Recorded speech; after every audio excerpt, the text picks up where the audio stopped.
good to be with you guys today. It is good to be with you guys, but last week I was by myself, so I missed You were? I missed you. But you seem to enjoy yourself, actually. I actually did. Wow. I actually did, but I did miss That's you. very I cool. did miss you. I miss you too. Yeah.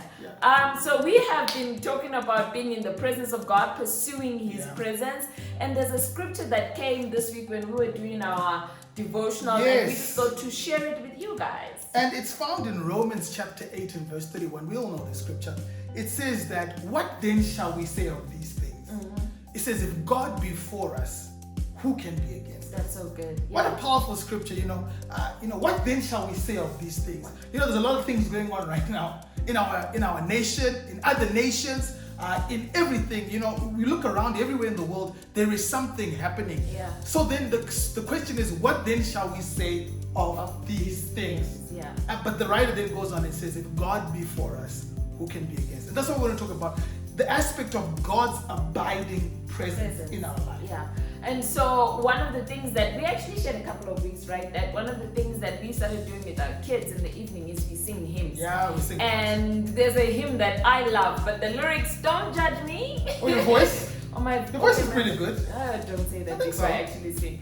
But this is a Shona hymn, and I just love it. And after we read the scripture, we actually thought, this is the song to sing because it speaks about God abiding with us.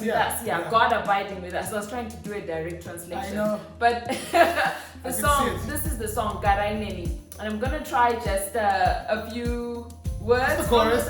Just the chorus. So it goes like this. Garai, Neni, no ku singaperi. Garai, Neni, no ku singaperi. Pretty awesome. So we've been, Pretty awesome. Okay. So we actually have been teaching our kids these hymns.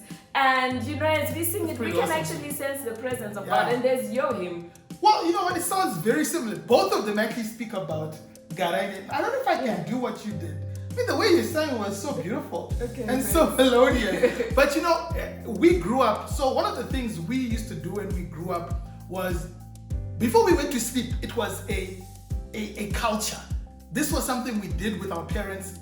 No matter how your day was going, we would sing this song every single night. We knew it was like the anthem to know that it's time to go to bed, and so it was similar to that. It's almost like, it's also Garai Neni, but it would go like this. It would go, I hope I can do like what you did.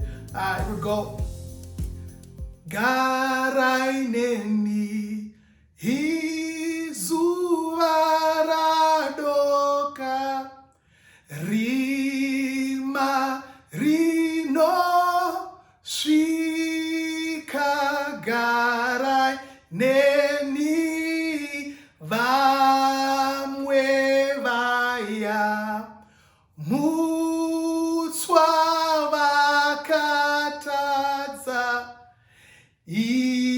Ishemu ya Mutsi, Garai Neni.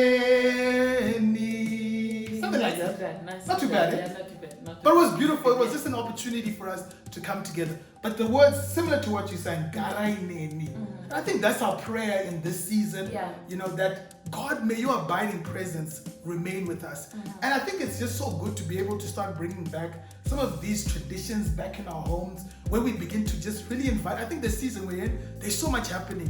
We know what's happening in Ukraine, and we're just saying, God, we need your abiding presence constantly with us, with our kids, even as they go to school. They're being influenced by so many things. Garai Neni.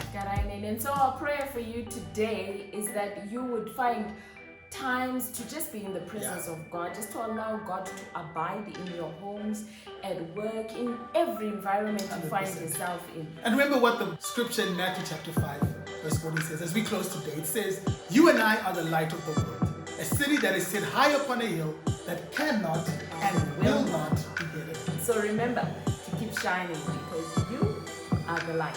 God bless you.